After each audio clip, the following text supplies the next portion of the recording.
He sat at the table, pen trembling above the line that would erase generations of sacrifice. The banker's shadow loomed, ready to claim everything he had left. And then, it happened. His old chestnut horse let out a cry so fierce it toppled the table, scattering the contract like fallen leaves. That single moment dragged him toward a secret buried deep in the land, a truth no man had dared to touch.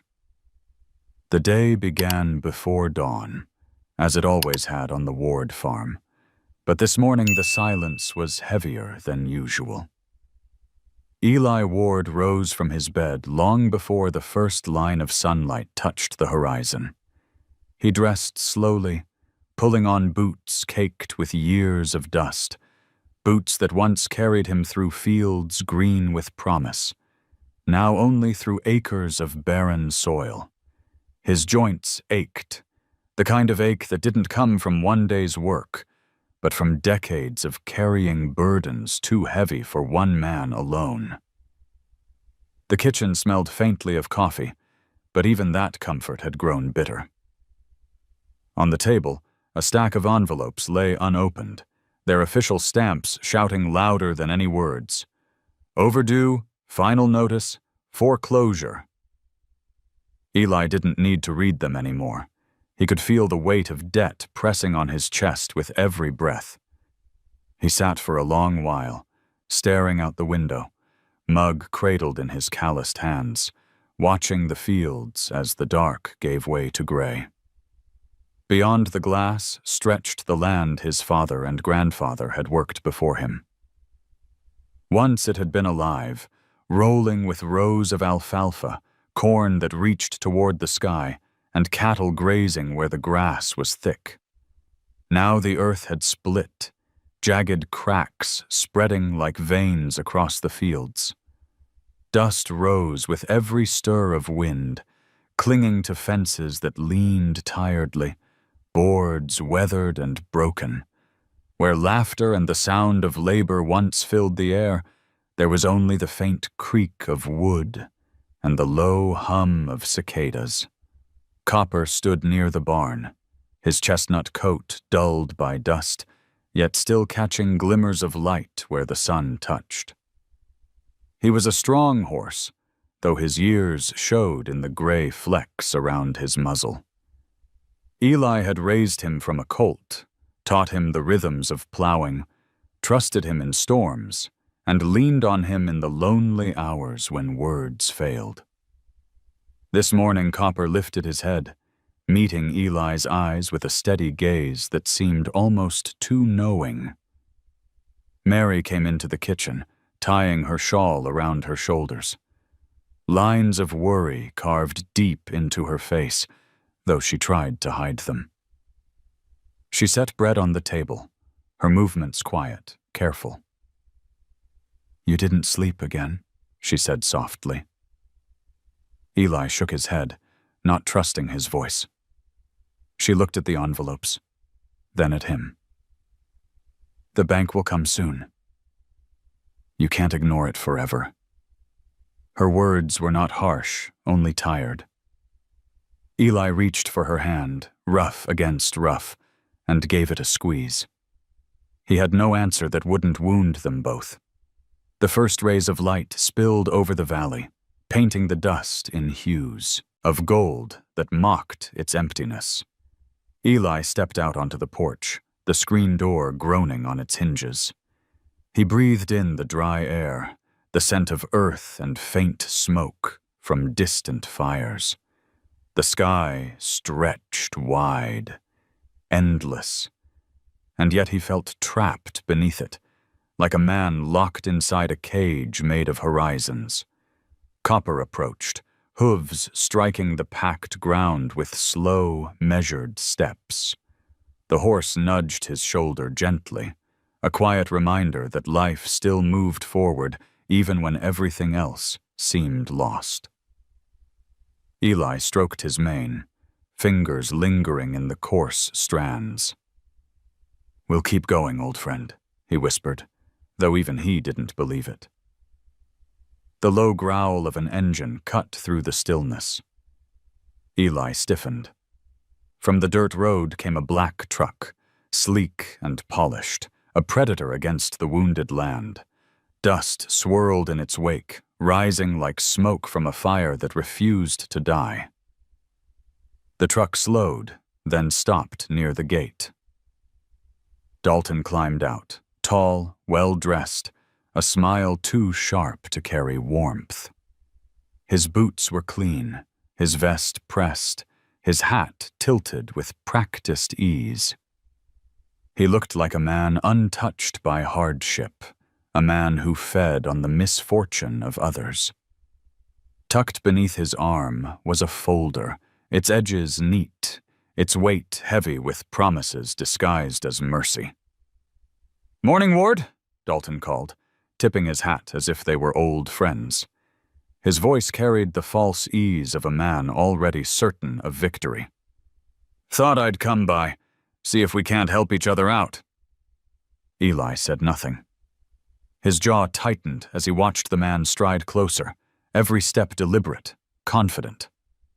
Copper shifted, ears flicking back, as though sensing the unease that ran through Eli's veins. Dalton stopped at the foot of the porch, his eyes sweeping across the house, the fields, the barn, all with the hunger of a man sizing up prey. Then his gaze returned to Eli, sharp and unrelenting. He tapped the folder against his leg, smiling. "Times are hard," Dalton said smoothly. "No shame in admitting it, but I've got an offer that'll clear your debts, give you a chance to start fresh. All it takes is a signature." The words fell heavy in the morning air. Behind them, the land stretched wide and broken, and Eli felt the ground shift beneath him, not with hope, but with the weight of a choice he did not want to face. Eli sat alone in the barn long after Dalton's truck disappeared down the dusty road. The man's words still clung to him, heavy as chains. All it takes is a signature. He rubbed his palms against his thighs, roughened by years of rope and plow handles, and felt the sting of something deeper than debt. The farm was not just acres of dirt and timber. It was memory, a ledger written in sweat and sacrifice. To let it go would be to let his father vanish a second time. Copper shifted nearby, the soft sound of hooves against the wooden floor echoing in the stillness. The horse lowered his head, eyes calm but steady, as if he sensed the storm that churned inside Eli. Eli reached for the bridle hanging on the wall, his fingers brushing the worn leather.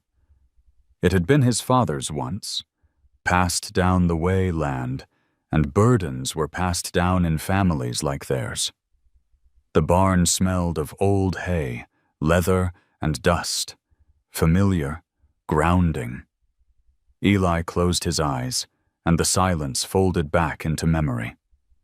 He was a boy again, barefoot in the dirt, his father's shadow tall in the doorway. "Come here, son," his father had said, his voice steady as the land itself. "This horse will be yours one day. Treat him like family, and he'll never fail you." A young copper had snorted nervously then, his coat a brighter fire in the light of late afternoon. Eli remembered the rough feel of the reins in his small hands, the way his father's calloused palm had steadied him. His first ride was clumsy, more bouncing than balance, but the laughter of his father had filled the barn, rolling like thunder without storm. That was the summer his father took him to the northern pasture, where the old stone well stood. They had walked in silence, the kind of silence that carried more weight than words. The well was already cracked then, weeds growing thick around it. Eli had leaned over, peering into the darkness, tossing a pebble, and waiting for the sound of it striking bottom. It had taken so long he thought the stone had disappeared into another world. His father had crouched beside him, his hand resting on Eli's shoulder. "Remember this place," he had said. The land holds secrets. Sometimes it takes years for them to show themselves, but don't ever believe it's empty. The land is our blood. Eli's throat tightened as the memory slipped away. He opened his eyes to the dim barn, where Copper still stood watchful. He whispered the words aloud, though his voice cracked. The land is our blood. But what did blood matter against foreclosure notices and a man like Dalton? What did memory matter when Mary worried over bills, when his daughter June had stopped visiting because the farm felt like a place of ghosts instead of hope? The thought of June struck him hardest. He remembered her laughter as a child, running barefoot through green alfalfa, Copper chasing her like a gentle giant. She had grown up with the same dust on her clothes, the same sunburn on her cheeks. But unlike him, she had left. She had chosen a life away from this valley, far from the silence and the weight of land. And yet, he knew a part of her heart still beat here.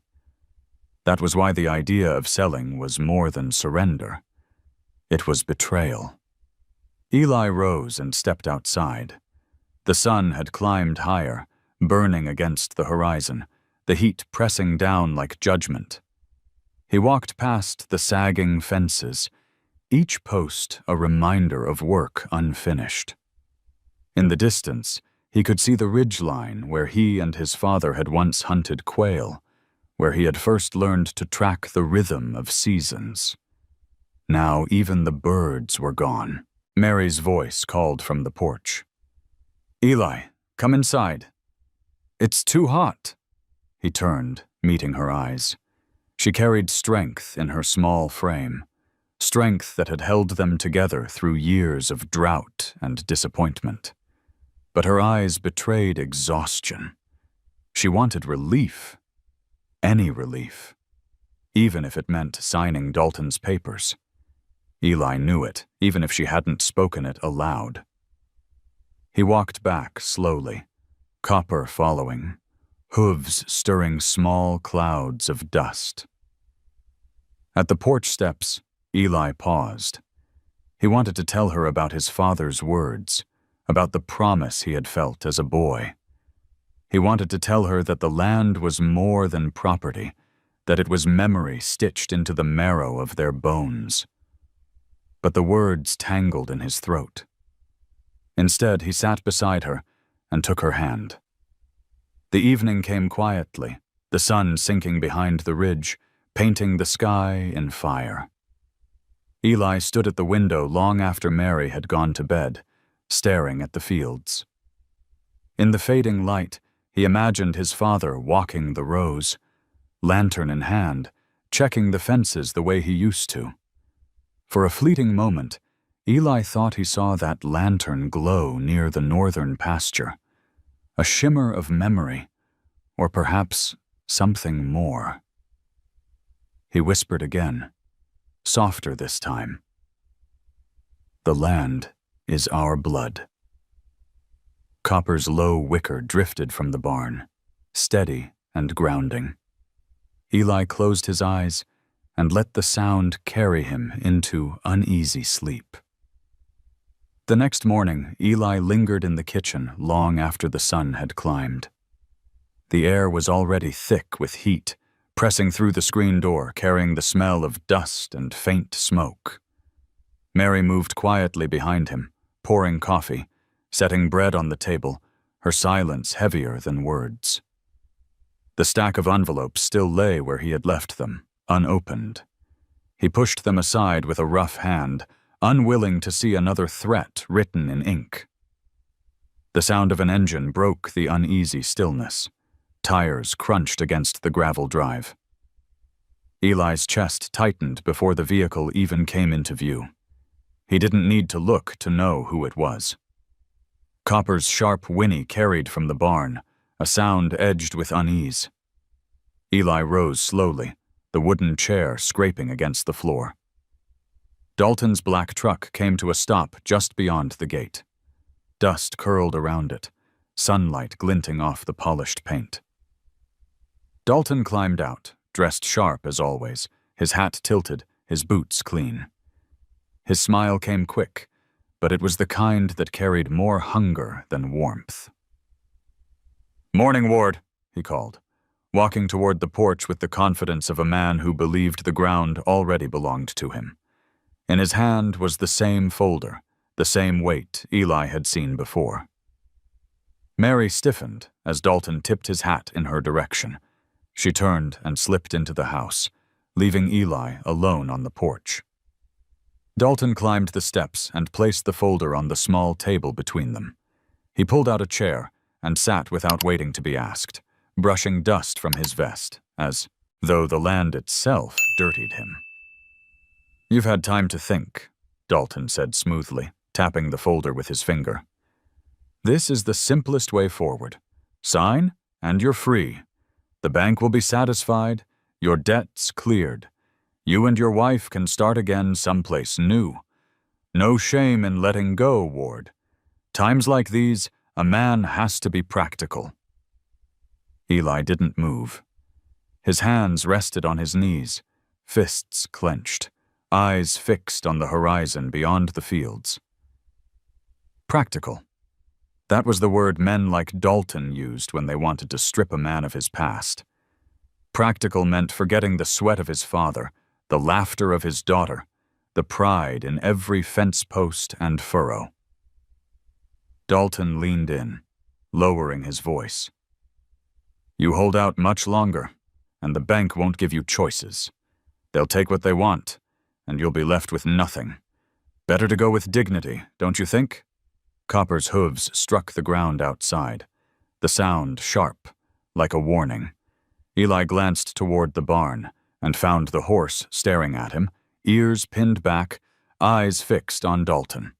A strange calm washed over him.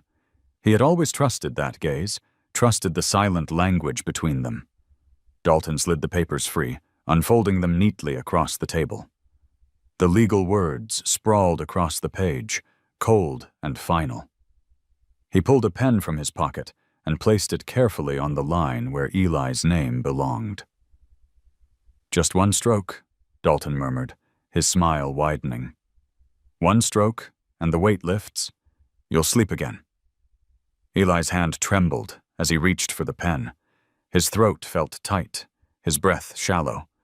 The image of his father rose before him, standing tall at the edge of the northern pasture, lantern light flickering across his face, saying, "The land is our blood."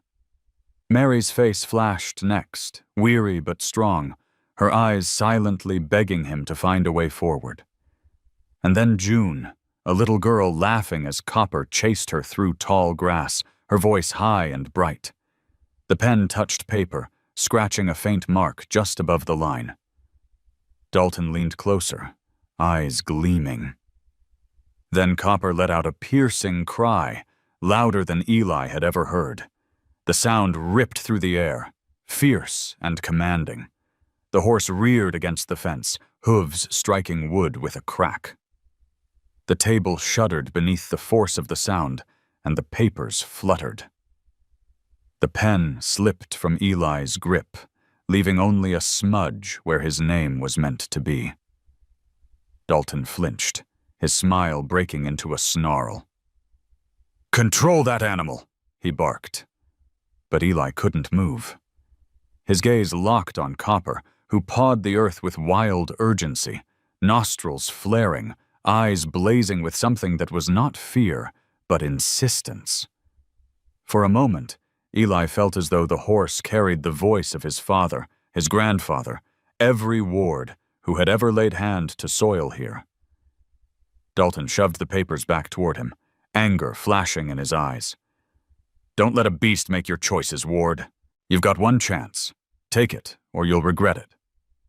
Eli stared at the contract, then at the horse, then at Dalton.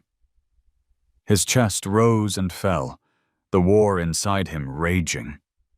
He wanted the burden gone, wanted the silence of debt lifted, but Copper's cry still echoed in his ears, a sound that refused to let him surrender. Dalton pushed the pen across the table again. Do it.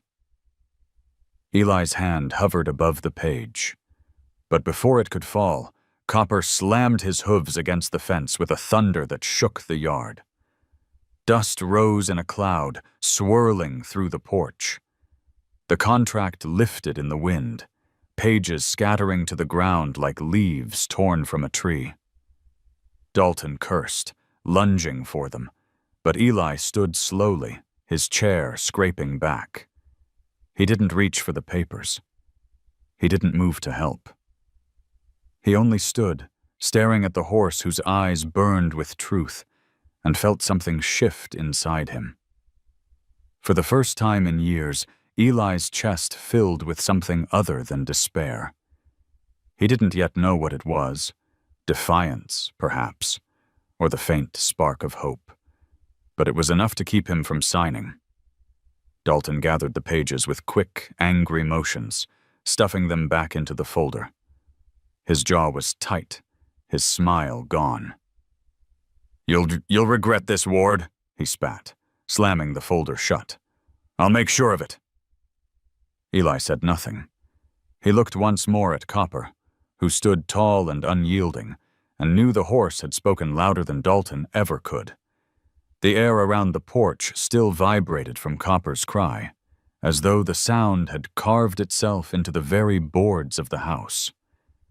Eli stood frozen, the smudge of ink on the contract like a stain of hesitation, while Dalton's curses filled the yard. The papers lay scattered, some caught against the porch steps, others swept further into the dust. Dalton stooped to grab them, snapping them back into his folder with jerking motions, his jaw tight with fury. Mary had come to the doorway at the sound of Copper's cry, her hand pressed against her chest. She looked first at Eli, then at the horse, then at Dalton, her eyes wide with a fear that wasn't just about the contract anymore. Copper still pawed the ground, nostrils flaring, muscles tense, as though daring Dalton to take another step closer. You'll regret this, Dalton spat, slamming the folder against his thigh. His practiced smile was gone now, stripped down to bare anger. No animal's going to save you from the bank. You think you've won something, but all you've done is dig your grave deeper. He turned sharply, boots crunching on the gravel, and stalked back toward his truck. The engine roared to life, sending another cloud of dust into the air as he tore down the road, leaving behind only the echo of his threat. The silence that followed was heavier than the roar of the engine. Eli's chest rose and fell, each breath ragged. He looked down at his hands, still trembling, and then at Copper, who stood at the fence, his gaze steady, his body braced like a soldier holding ground. Mary stepped onto the porch, her voice hushed, but sharp. Eli, what just happened? He shook his head slowly, unable to form the words. His eyes stayed fixed on the horse. There had been something in that cry, something more than instinct, more than fear. It had been a command, a plea, a warning all at once. Eli felt it in his bones, the way he had once felt his father's hand steadying his own. Copper snorted, shaking his mane, and then, as though the moment had passed, turned and began walking toward the far side of the yard. But he didn't move aimlessly. His steps were quick, deliberate, pulling him in a straight line as if guided by something Eli couldn't see. Eli's stomach tightened. He stepped down from the porch, ignoring Mary's call behind him, and followed. Copper, he muttered, half a question, half a prayer. The horse didn't slow. He moved past the barn, past the corral, toward the thinning grass near the northern pasture. Eli hurried to keep up, his boots kicking dust, his breath ragged from more than exertion. The land there was wilder, less tended, overgrown with weeds that had clawed their way through years of neglect. Copper stopped suddenly at a patch where the ground dipped slightly, near a cluster of stones half buried by time. He pawed at the earth, head tossing, eyes burning with urgency. Eli stopped short, chest heaving, staring at the place. A memory stirred. His father's lantern glow, the words spoken by the old well. "No," Eli whispered, his throat tight. "That can't be it." But Copper pawed harder, striking sparks of dust into the air. He whinnied again, a lower sound this time, insistent and raw. Eli dropped to his knees, pressing his hand to the ground. The stones were cold beneath his palm, the weeds brittle. He scraped them away, his fingers trembling, and found the edge of weathered stone. His breath caught. Behind him, Mary's footsteps crunched in the dirt. "Eli, what are you doing?" Her voice wavered between fear and disbelief. He didn't look up. "He wants me to see," Eli muttered, half to himself, half to her. "He's been trying to tell me." Mary stood frozen, watching as Eli tore away more weeds, revealing the rough circle of an old stone well, its edges cracked and worn by years. She shook her head. "That's nothing but ruins. It's been dry longer than you've been alive." But Eli wasn't listening. His chest surged with something he hadn't felt in years. An energy. A sense of direction.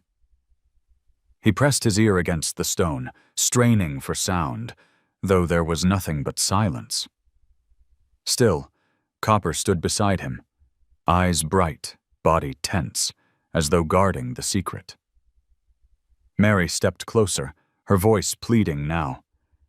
"Eli, don't do this to yourself. Dalton's right about one thing. You can't fight what's coming. Digging at old stones won't change what's written." On paper, Eli lifted his head slowly, dust clinging to his face. His eyes were wild, desperate, yet certain. "Paper doesn't hold this land together. Blood does. Memory does. And he pointed at Copper, he knows it." Copper snorted as if in answer, stamping once more against the earth. Mary wrapped her arms around herself, torn between fear and the faint spark of something in Eli's eyes she hadn't seen in years. She turned back toward the house, unable to watch, but unable to walk away completely. Eli stayed kneeling by the stones long into the evening, the last light painting the land in long shadows. Copper never moved far, circling, watching, waiting. The well stood silent, but Eli's heart pounded with the certainty that something had shifted. Dalton's threats echoed in his ears, but for the first time, they didn't feel final. The cry that had shattered the silence still lived inside him, and it had pulled him to this place. Whether it was madness or miracle, he didn't yet know. But he could no longer deny it. The night passed in restless fragments. Eli lay awake on his bed, staring at the ceiling, the faint creak of wood blending with the echo of Copper's cry. Every time he closed his eyes, he saw the horse's gaze, unyielding, filled with something that bordered on human insistence. That look had dragged him from the porch, pulled him across the yard, and set him down before the old stones of the forgotten well. He couldn't shake it, couldn't dismiss it as mere instinct. By dawn, the air was already warm, carrying the smell of dust. Eli rose before Mary stirred, pulling on his boots with a weight that wasn't entirely exhaustion. He stepped out into the yard, the horizon faintly streaked with pink. Copper stood waiting near the fence, ears pricked, eyes fixed on him, as though he had been standing guard all night. Eli walked toward him slowly, a strange unease pressing against his ribs. When he reached the horse, Copper nudged his chest firmly, then turned his head toward the northern pasture. The same path as yesterday. Eli exhaled, his breath catching in a half-laugh, half-sigh. "You're not going to let this go, are you?" he murmured. Copper stamped his hoof once, then began walking. Eli followed. The land crackled beneath his boots, weeds crunching underfoot. But Copper moved with purpose, weaving through the patches of scrub as though he knew exactly where to go. They reached the cluster of stones again, the mouth of the old well, half buried under tangled weeds. Eli crouched, brushing away more of the overgrowth. His fingers scraped against rough stone, and he felt the circle more clearly now, each rock weathered but still locked in place. He leaned over the edge, staring down into darkness. The air rising from the gap was cool, carrying a faint scent of earth that seemed older than memory itself. His heart pounded. He whispered, almost afraid of his own voice. "Why here, Copper?" "What do? You want me to see?" The horse lowered his head beside Eli, snorting softly, his breath stirring the dust. His eyes were fixed, sharp, demanding. Eli met that gaze, and for a long moment it felt as though the world narrowed to just the two of them. The man and the horse, the question and the answer. Memories stirred again. He saw himself as a boy, standing at this very place with his father's hand on his shoulder. He heard the steady voice. "The land holds secrets. Don't ever believe it's empty."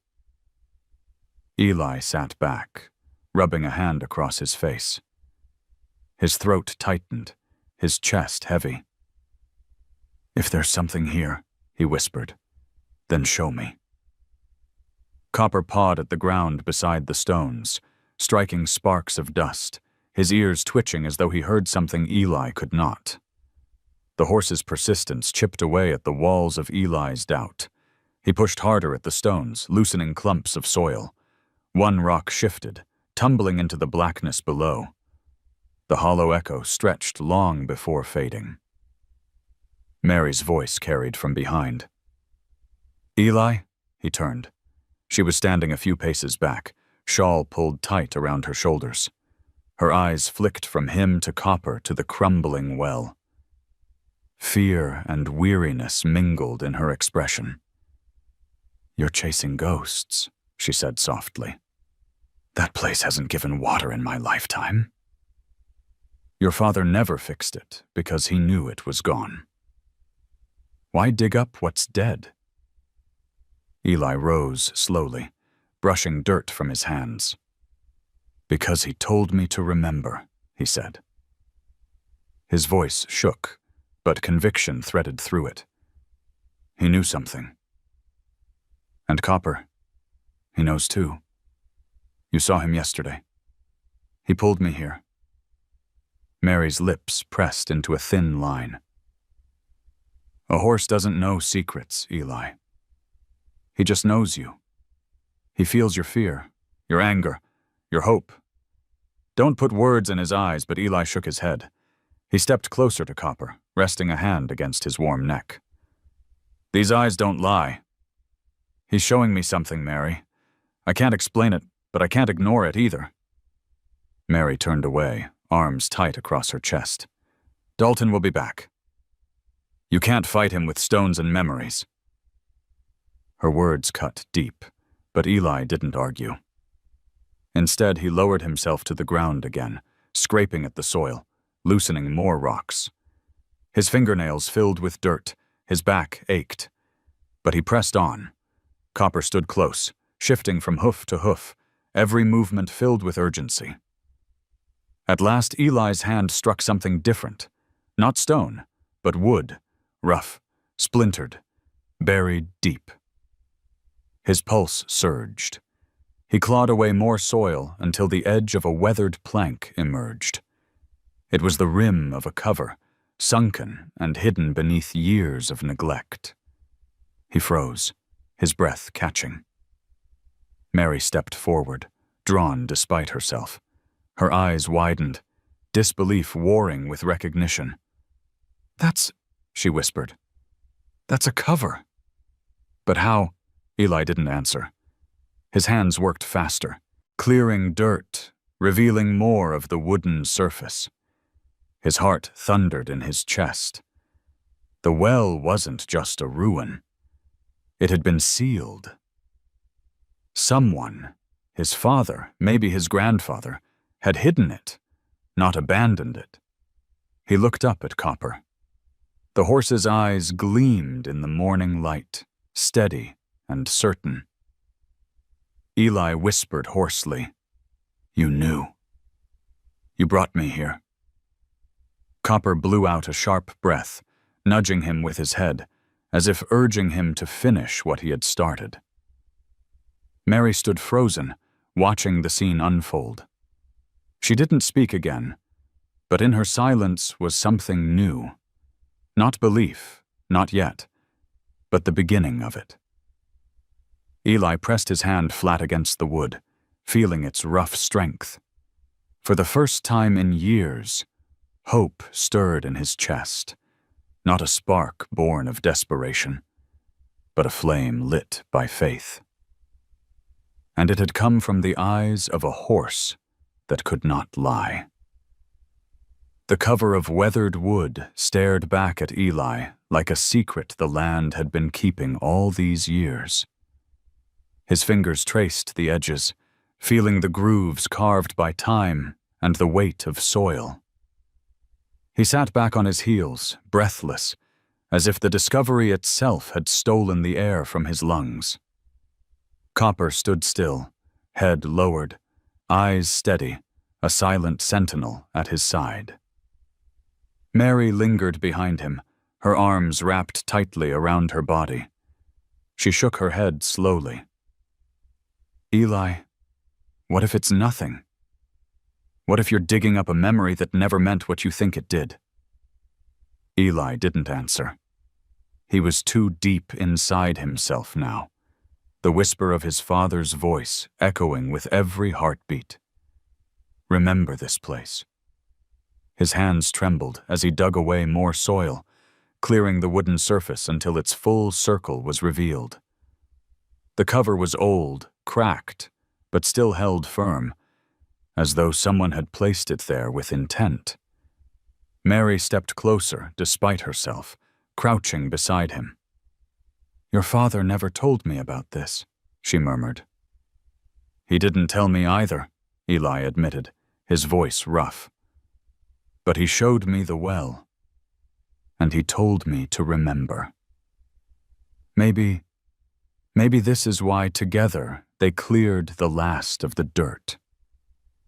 Eli pressed against the cover, but it held fast. He leaned his weight into it, wood creaking under the strain, until finally it shifted with a groan that seemed to rise from the earth itself. A rush of cool air escaped, smelling of stone and damp earth, so out of place in the choking dryness around them. Eli sat back, stunned. He looked at Mary, whose eyes widened with the same disbelief that rattled his own chest. "There's something down there," he whispered. Copper snorted, stamping the ground once, as if to affirm it. Mary's voice shook. "Eli, what if it's dangerous? What if it collapses?" But Eli shook his head, lowering himself toward the dark opening. He lowered a lantern they had brought, its glow flickering weakly against the stone walls as it descended. The rope strained, the flame bobbing, until it lit upon the bottom, a space not filled with water, but with something solid. Eli's pulse quickened. "There's a chest," he said hoarsely. Mary gasped. "A chest? You can't mean—" But Eli was already moving, tying off the rope to a nearby post. His hands were clumsy, his breath uneven, but determination carried him. He lowered himself carefully, the lantern swinging above his head, the smell of damp stone growing stronger with every foot.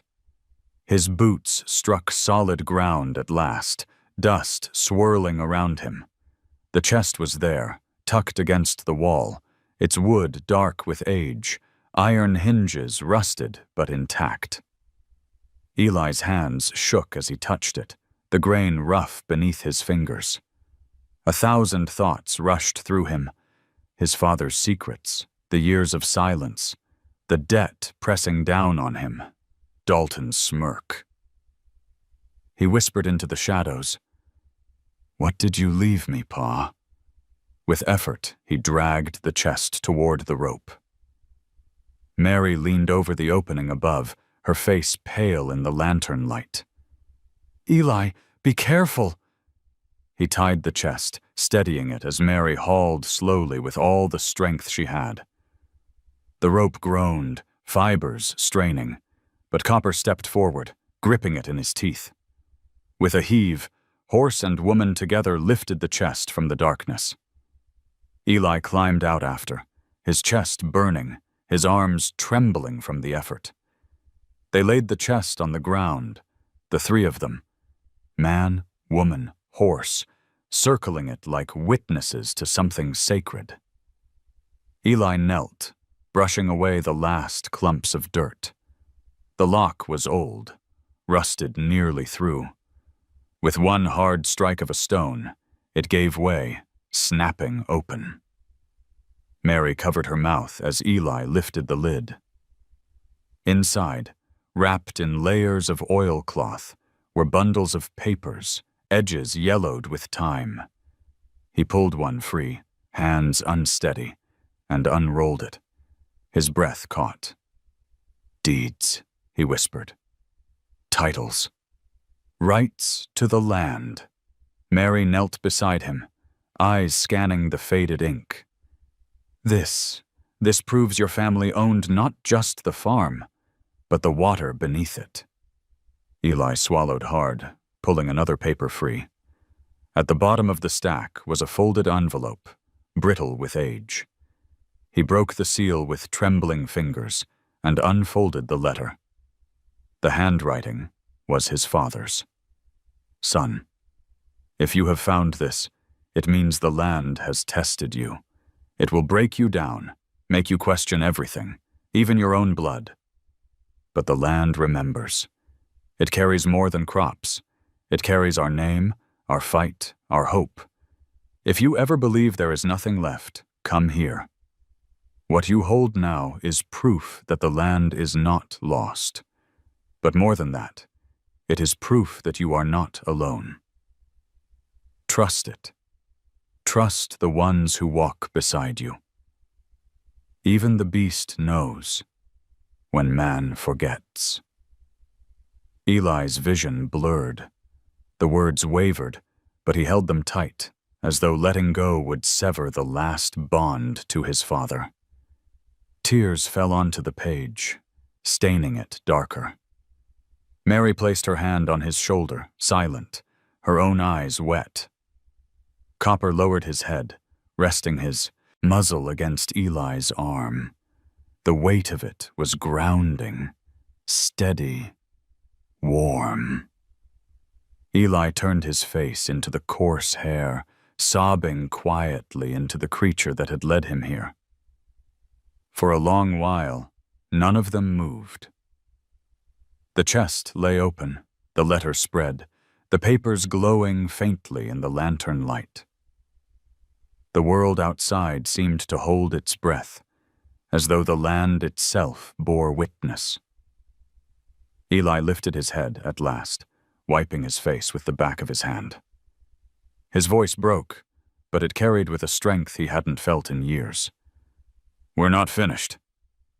Not yet, Copper whickered softly, and Mary, though still trembling, nodded. The path forward was uncertain, filled with threats and burdens. But in this moment, by the mouth of the old well, they had unearthed more than deeds or letters. They had unearthed the strength to keep fighting. Eli sat on the ground, his knees in the dirt, the open chest between him and Mary. The papers inside fluttered in the faint breeze, their edges brittle, their ink faded but not gone. His father's handwriting seemed alive on the letter, the strokes bold and deliberate, as if the man had known these words would be needed someday. Eli read them again under his breath, his lips trembling. The land remembers. Trust the ones who walk beside you. Even the beast knows when man forgets. Mary leaned closer, her hand gripping his arm. Eli, these papers, they could change everything. Eli nodded slowly, though his mind spun. He had lived so long under the shadow of loss that hope felt foreign, dangerous. And yet here it was, solid in his hands. Proof that the Ward land carried more than debt. It carried rights, history, and perhaps salvation. Copper pawed at the ground nearby, restless, his ears pricked as if listening to voices only he could hear. Eli reached to stroke his neck, grounding himself in the horse's presence. But before he could speak again, the sound of an engine shattered the fragile stillness. Both Eli and Mary turned sharply. The black truck rolled up the drive, dust billowing behind it. Dalton stepped out, moving faster this time, his smile gone, his jaw set hard. Mary's hand tightened on Eli's arm. "He's back," she whispered. Eli rose slowly, the letter still clutched in his hand. Dalton's eyes darted from the chest to the papers, narrowing as he approached. "Well, well," Dalton said, his voice sharp as barbed wire.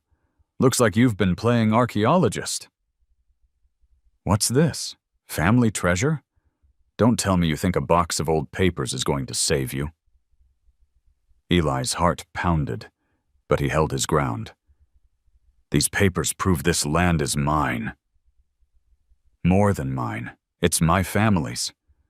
My father left them for me." Dalton barked a laugh, though his eyes gleamed with unease.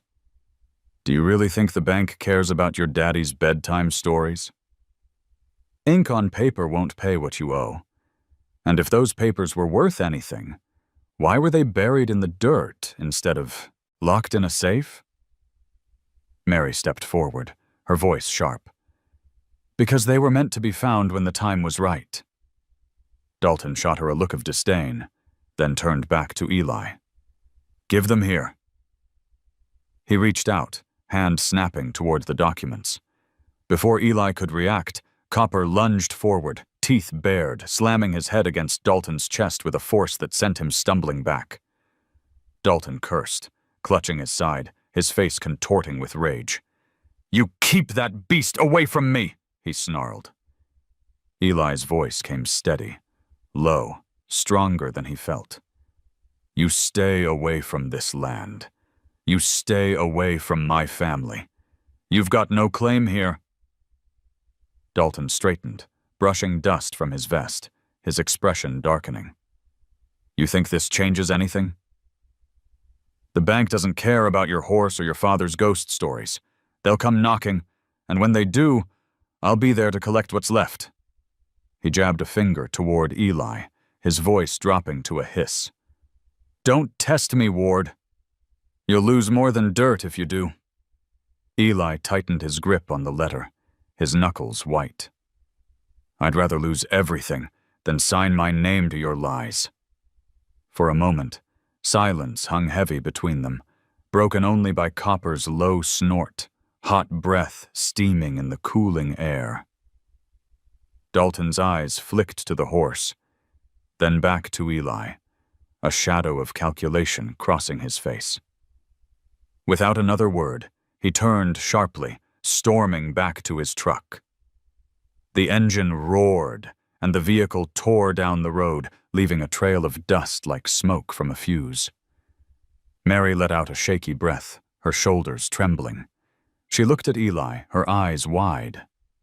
"He's not going to stop." "You saw his face."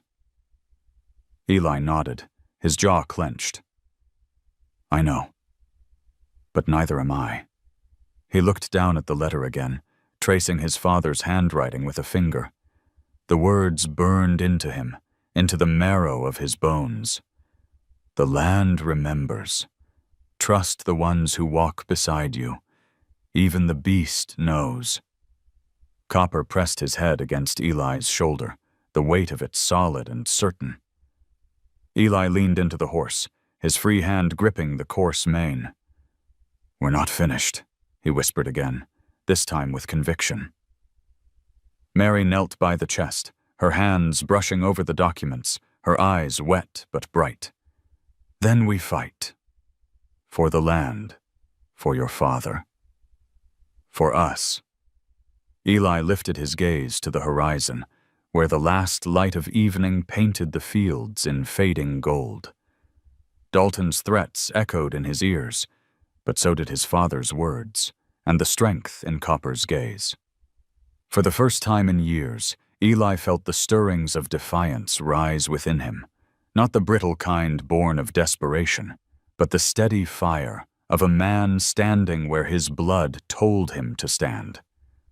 The chest lay open, its secrets bared, but it was not just a box of paper. It was a covenant between past and present, between man and land, sealed by the eyes of a horse who refused to let him forget.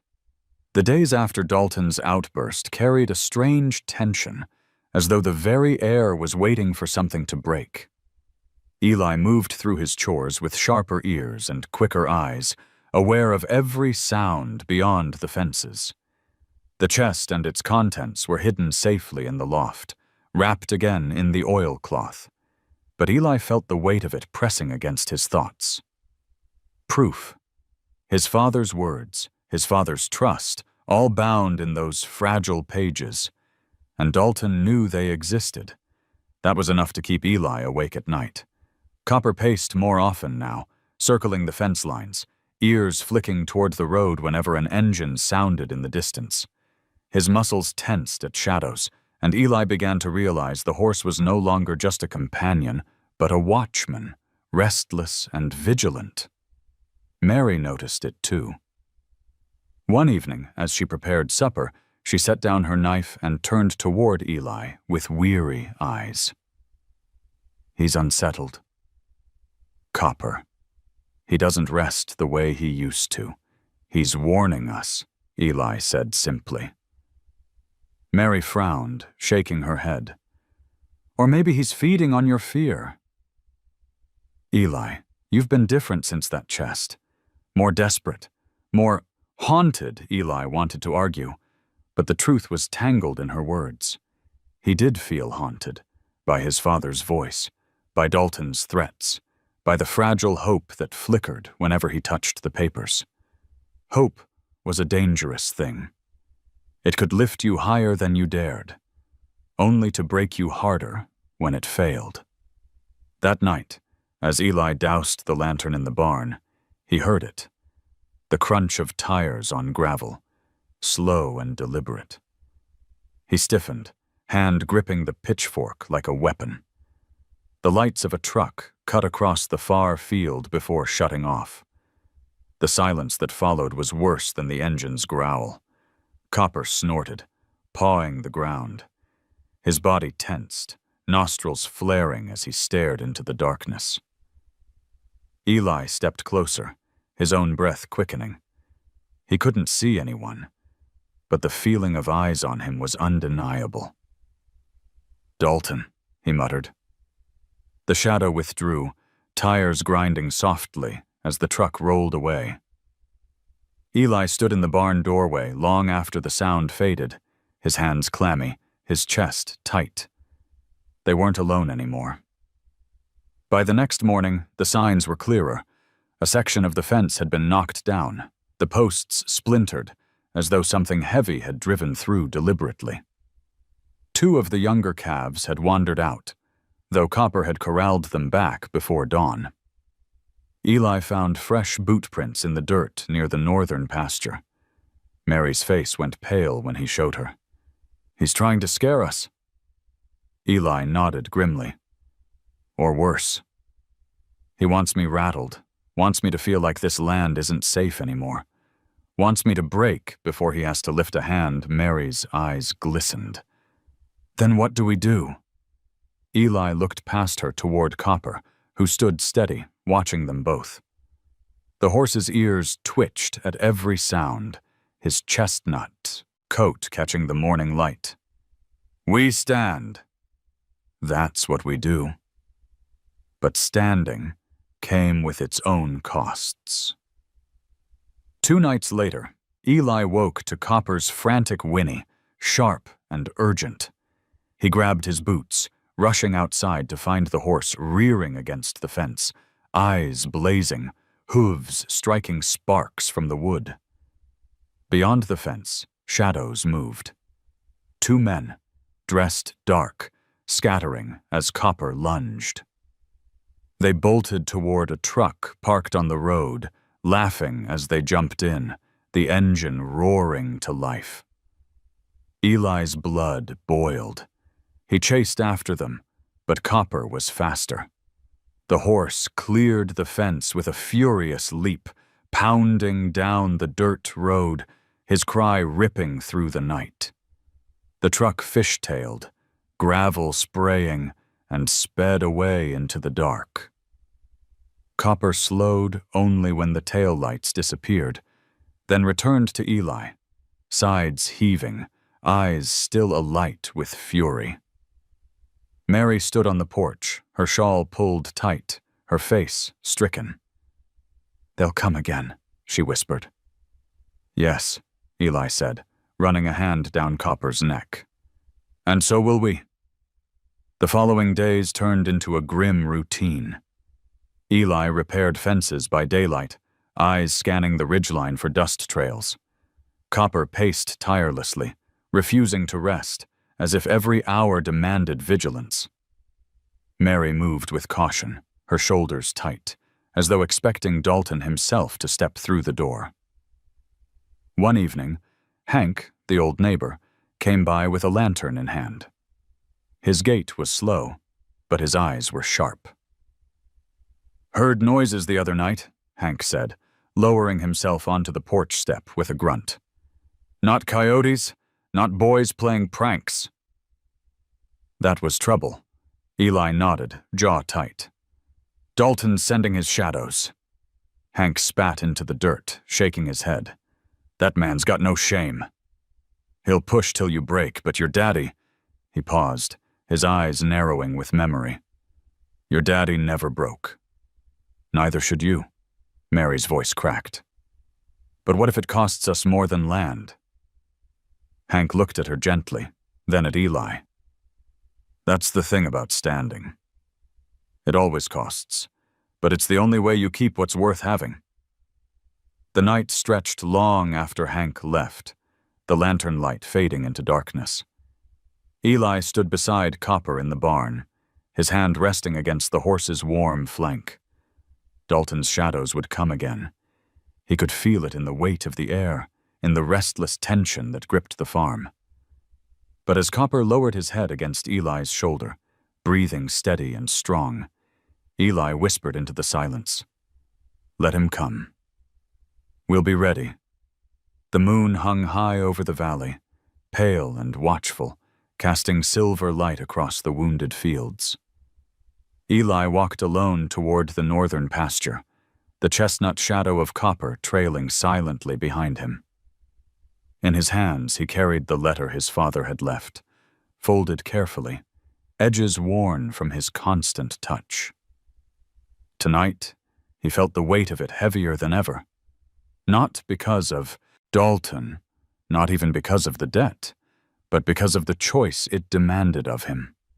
The old well stood waiting, a ring of stone like a scar in the earth. Eli crouched at its edge, brushing away the dust that had already begun to settle over the boards they had shifted days earlier. He lowered the lantern close, the flame flickering, shadows stretching down into the black throat of the well. He thought he heard the echo of his father's voice in that darkness, steady and firm as always. "The land is our blood." He laid the letter flat on the stone rim, smoothing it with trembling hands. "Pa," he whispered, his voice breaking. "I don't know if I've got the strength to do this. Mary's scared. June's gone. Dalton's got his claws everywhere. But I can't." His throat tightened. He bowed his head, words trembling through him. "I can't let go." "Not yet," Copper stepped forward, nudging him gently, the horse's breath warm against his cheek. Eli looked up into those unblinking eyes and felt something shift inside, and he had lived most of his life trying to hold on to land because it was duty. But now, standing here, he realized it was more than duty. It was covenant. The horse knew it, the earth knew it, and somewhere deep inside so did he. He pressed his palm flat against the stone, then drew a slow breath.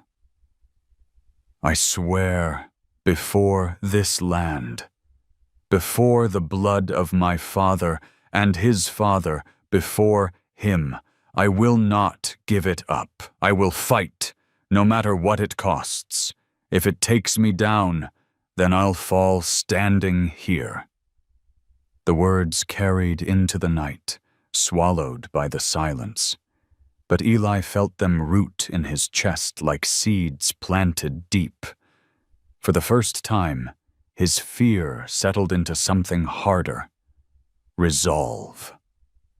The sound of tires on gravel shattered the moment. Eli stiffened, rising to his feet. Headlights cut across the field, growing brighter, bearing down fast. Copper's muscles tensed, ears pinned, his body shifting protectively between Eli and the approaching truck. Dalton's black vehicle screeched to a halt, throwing up dust. He climbed out, his figure sharp against the glare of his headlights.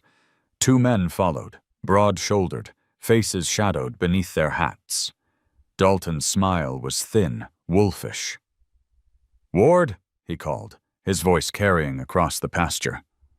"Couldn't sleep?" "Neither could I. Thought I'd check on you, see how that little chest of yours is doing." Eli didn't move.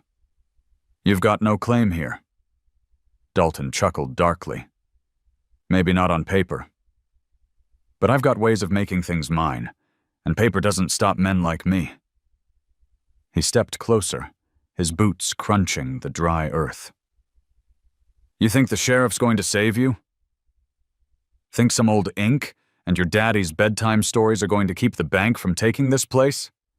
"You're clinging to ghosts," Ward Copper whinnied sharply, the sound cutting through Dalton's words. The horse's body loomed larger in the headlight beams, his shadow stretching across Eli like a shield. Dalton flinched, but quickly masked it with a sneer. Eli's voice was low, steady. "This land is mine. My father's. My family's.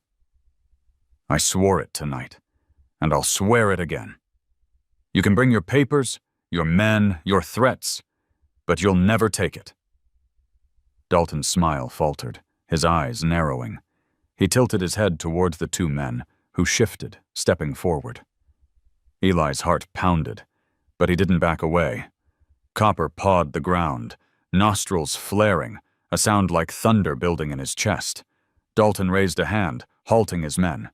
He studied Eli for a long moment, then spat into the dust. "You're a stubborn fool. You'll starve clinging to this dirt, and when you do, I'll be waiting. And I won't just take the land, I'll take the last shred of pride you've got left." He turned sharply, signaling his men back. They climbed into the truck, the engine rumbling to life. Dalton paused once more, his gaze fixed on Eli. "Think hard, Ward. Men who make oaths in the dark usually end up buried in it." The truck roared off, red taillights shrinking into the distance. The night closed in again. the silence thick. Eli let out a breath he hadn't realized he was holding. Copper pressed close, his flank solid against Eli's side, steadying him. Eli picked up the letter, holding it tight against his chest. He whispered into the night, not for Dalton, not even for his father, but for himself. This land is not alone. And neither am I. The words felt like iron in his mouth, forged by fire. He had made his oath. There would be no turning back now. The morning after Dalton's threat broke over the farm like a storm that never quite left. Eli rose before the sun, though he had barely slept. Every creak of the house, every stir of the wind outside had sounded like footsteps in the night. He went to the barn in silence, Copper meeting him with a steady gaze, the horse's warm breath misting in the cool dawn. The weight of the oath Eli had sworn still pressed against his chest, not as a burden, but as a binding. He would not yield. By mid-morning, dust rose along the road again. For one tense heartbeat, Eli thought Dalton had returned. But when the truck came into view, it wasn't Dalton's black beast. It was a sheriff's cruiser, its white paint dulled with dust, red and blue lights quiet. Sheriff Tom Hollis stepped out, adjusting his hat against the sun. Eli's stomach clenched. Mary came to the porch, her face pale. The sheriff's presence never meant peace, only reckoning. "Morning, Ward," Tom called, his voice even, steady, the kind of tone a man used when he wanted to show calm where none existed. "Mind if I come up?" Eli nodded stiffly. "What brings you out here?" Tom climbed the steps, his boots striking wood with deliberate rhythm. "Dalton came to see me. Said you're holding on to land that's not yours to keep. Claims you've been stirring trouble," Mary let out a sharp breath. "He's lying." Tom held up a hand gently. "That's what I'm here to figure out." He studied Eli's face, then glanced toward the barn, as if sensing that the real heart of the matter lay there.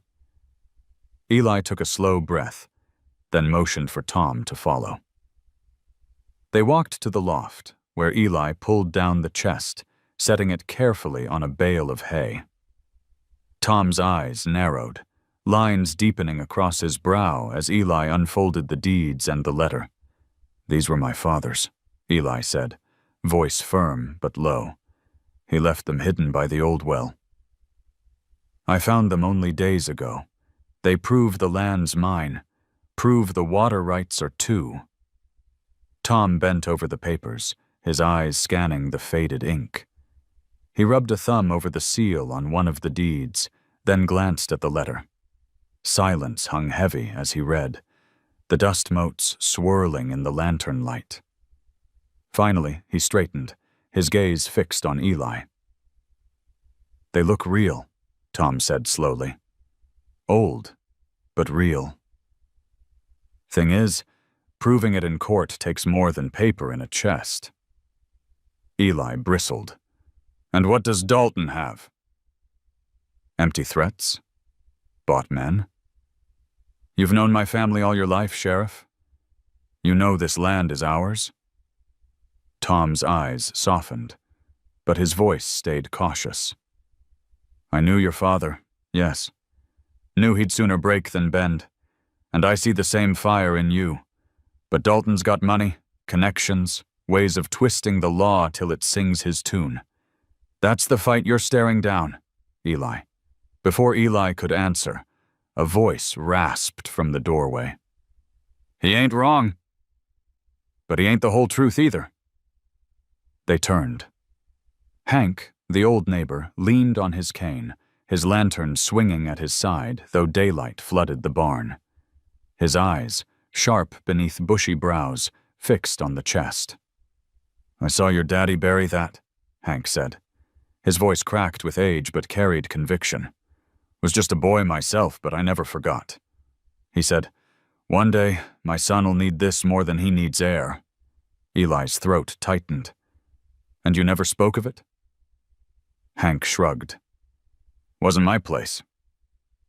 He made me promise to keep it until the time came. Looks like that time's now. Tom studied Hank for a long moment, then nodded. That's witness testimony. Carries weight, especially from a man who's got nothing to gain.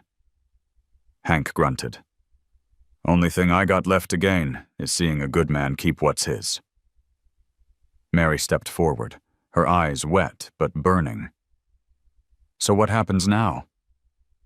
Dalton won't stop. He'll keep sending his men, keep twisting the truth. What do we do, Sheriff? Tom replaced his hat, his gaze steady. What you do is hold firm. What I do is watch. Dalton steps outside the law. I'll be there. But make no mistake, he'll push till the breaking point. You've got to decide if you can outlast him. Eli met Tom's eyes, then looked at Hank, then at Copper, who had stepped closer, head lowered, eyes fixed on the sheriff, as though weighing him too. We can outlast him, Eli said finally, his voice carrying a strength that silenced the barn. Tom studied him a moment longer, then gave a short nod. Then I'll be back. And when Dalton makes his next move, and he will, you'll have more than ghosts standing with you. He turned and left, his cruiser kicking up dust down the road. Hank lingered, setting his lantern down beside the chest. Your daddy was right about this land, he said softly. It ain't just dirt. It remembers. And so do I. Eli gripped his father's letter in one hand and Copper's mane in the other. For the first time, he felt that his fight wasn't just his anymore. The witnesses had arrived, and with them, a new strength. The days that followed Sheriff Tom's visit stretched long and heavy, yet different. For the first time in years, Eli felt something stronger than dread tugging at him. Hank's words, the sheriff's reluctant respect, the presence of Copper steady as a rock, all of it wove together into a fragile rope of hope. But hope demanded proof, and Eli knew where to find it. The old well had been cleared of weeds and stones, its wooden cover pried back, and the chest lifted from its hiding place. Yet Eli couldn't look at the dark mouth without feeling his father's voice stirring inside him. The land remembers. He had repeated those words like a prayer, but now they needed more than faith. They needed water. One hot afternoon, Eli shouldered a spade and carried it to the pasture. Mary followed, her eyes clouded with doubt, but her steps steady. Hank came limping behind with his cane, muttering about how a man his age had no business digging holes, though his lantern swung at his side all the same. Copper trailed them, ears forward, as if sensing the weight of the moment. The three of them stood around the well, the sun beating down, the air shimmering with heat. Eli took off his hat, wiped sweat from his brow, and drove the spade into the earth. The sound rang sharp, metal striking stone and packed soil. Hour after hour they dug, clearing rocks, deepening the shaft, lowering buckets of debris by rope. Eli's back ached, his palms blistered, but he pressed on. Mary wiped dirt from her cheeks with the edge of her shawl. Hank grumbled, but never stopped hauling rope. Copper watched from above, pacing the rim, letting out sharp cries whenever Eli paused too long. As the sun sank, Eli struck deeper into the shaft, his spade clanging against something softer than stone. He froze, the sound ringing in his ears. He jabbed again. This time, mud clung to the blade. His chest tightened. He clawed at the wall with his hands, pulling away damp soil. Moisture glistened on his fingertips. "Mary," he called up, his voice cracking. "Hank, the ground's wet." The rope creaked as Mary leaned over the rim, eyes wide. "Are you sure?" "Feel it yourself," Eli laughed, half sobbing. He pressed his hand harder, and a trickle seeped through the cracks, darkening the dirt. The scent of cool earth rose up, rich and alive, a smell he hadn't breathed in years. With frantic hands, he dug faster. A sudden gush broke through, a thin stream at first, then a stronger flow, spilling into the bottom of the shaft. Eli stumbled back, his lantern light shimmering off the sheen of water pooling around his boots. "It's here," he whispered. His throat tightened, tears cutting through the grime on his face. "By God, it's here!" Above, Copper reared, letting out a triumphant cry that echoed across the valley. The sound rang like a herald, fierce and wild, carrying far beyond the pasture. Mary clutched Hank's arm, her own tears falling freely. The old man's eyes shone wet, though his smile was crooked and proud. They worked quickly, shoring up the shaft, lowering buckets to lift the first water. When Eli hauled it up, the bucket heavy and sloshing, he set it down in the dirt. Mary dipped her hands into it, gasping at the coolness, pressing it to her lips. She passed it to Hank, who sipped slowly, reverently. Finally, Eli lifted it to Copper's mouth. The horse drank deep, shaking his head, droplets sparkling in the fading light. Eli dropped to his knees beside the bucket, scooping water into his hands and letting it pour over his face. The dust, the years of drought, the fear, all of it seemed to wash away with that one simple act. He pressed his forehead against Copper's muzzle, sobbing openly, not caring who saw.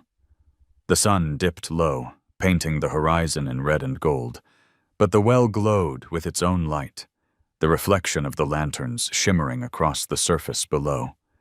It was as though the land itself had opened its heart, giving back what had been hidden. They stood together in silence, drinking in the sight until the growl of an engine broke the moment. Dust rose on the road. Dalton's truck pulled up, headlights cutting through the twilight. He climbed out slowly, his expression unreadable. "Well, well," he drawled, his voice carrying mockery. "Looks like you've struck yourself a puddle." "Congratulations. Shame it won't pay a dime of what you owe." Mary stepped closer to Eli, her hands clenched.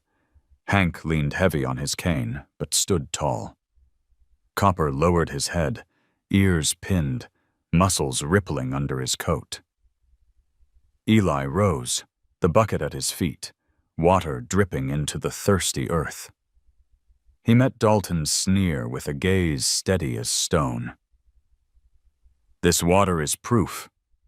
Proof the land isn't dead. Proof it still remembers," Dalton laughed, though it rang hollow. "Proof? That's mud in a hole, Ward. You'll find out soon enough that mud doesn't keep a roof over your head. And when you do, I'll be waiting." He turned sharply, climbing back into his truck. The engine roared, taillights fading into the dusk. But Eli didn't watch him go. He stood by the well, Copper pressed close, Mary and Hank at his side. His father's words echoed in his chest. The land had spoken, not with ink, not with memory, but with water. And it had chosen not to let go. The morning after the water broke free from the well, Eli rose to a sound he hadn't heard in years. The trickle of water flowing, seeping into buckets, dampening the thirsty earth. The sun crept over the horizon, lighting the valley in soft gold, and for the first time in as long as he could remember, the land didn't look like a graveyard. It looked alive. Copper grazed nearby, pausing every so often to lift his head toward Eli, ears flicking, eyes bright. The horse's whole stance had changed, less weary, less burdened, as though the discovery of water had lifted more than soil. It had lifted despair itself. Mary stood by the porch, her shawl loose about her shoulders, watching her husband with an expression that mingled exhaustion and something close to wonder. Word spread quickly. By midday, neighbors began to arrive, drawn by whispers that the Ward farm had water again. Hank was the first, hobbling with his cane, pride in his eyes. Behind him came the Johnson boys with their father, then Clara from the next county with her husband. They crowded around the well, eyes wide, dipping ladles into the bucket, sipping as though tasting a miracle. "This'll change everything," Clara murmured, her hand on Mary's. "If the Ward land has water again, the valley's not lost." Eli stood among them, overwhelmed. He had fought so long alone that the sight of others sharing in his hope felt unreal. He caught Mary's gaze across the crowd, and she smiled, her lips trembling as though she too was remembering what it felt like to stand with others. But not everyone came with joy. As the sun lowered, Dalton's truck appeared once more, a black scar across the horizon. He didn't bring men this time, only himself, but his smirk carried the same poison. He parked at the edge of the yard, stepping out slow, as if savoring the moment. "Well," he drawled, his voice cutting through the murmurs. "Looks like you've got yourselves a puddle." "Congratulations." His eyes flicked toward Eli, then to the well. "But let me remind you all, water or no water, the bank owns the deed. And I'll be the one holding the pen when it comes time to settle." The crowd stiffened.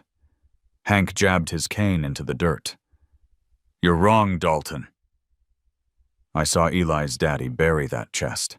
I swore it, and I'll swear it again. This land belongs to the Ward's Sheriff Tom's cruiser pulled up behind Dalton's truck, dust swirling. He stepped out, his eyes steady, voice calm but edged with steel. "I've seen the papers, too." "I've heard the testimony. You've had your say, Dalton. Now let the law do its work." Dalton's face darkened, but he didn't push further, not with so many eyes on him, not with the sheriff watching. He sneered, muttering under his breath, then climbed back into his truck and roared away. Silence hung in his wake, broken only by the sound of Copper's steady breathing. Eli reached for the horse, his hand settling on the strong neck, feeling the thrum of life beneath the skin. "This land will stand," Eli said, his voice carrying over the crowd. "Not because of papers, not because of banks. Because it remembers. Because we remember." The words sank into the silence, met with nods, murmurs of agreement. Mary stepped beside him, slipping her hand into his, her grip strong. Hank raised his lantern, the light catching on every weathered face, every hopeful eye. The sun dipped low, casting long shadows across the valley, but Eli no longer felt the weight of darkness pressing in. The oath he had sworn was no longer his alone. The water, the witnesses, the strength of a horse who had never abandoned him, all of it stood with him now. Eli pressed his forehead against Copper's muzzle, closing his eyes. "We're not alone anymore," he whispered. The horse snorted softly, warm breath against Eli's skin, as though answering, "We never were." And for the first time in a lifetime, Eli believed it. And so, the farmer stood by the well, no longer alone, his horse by his side, his land alive again. If this story touched your heart, I'd love to hear from you. Just drop a simple 0 or 1 in the comments so I know you're here with us. Don't forget to subscribe, because many more stories of courage, loyalty, and the bond between people and animals are waiting for you in the next videos.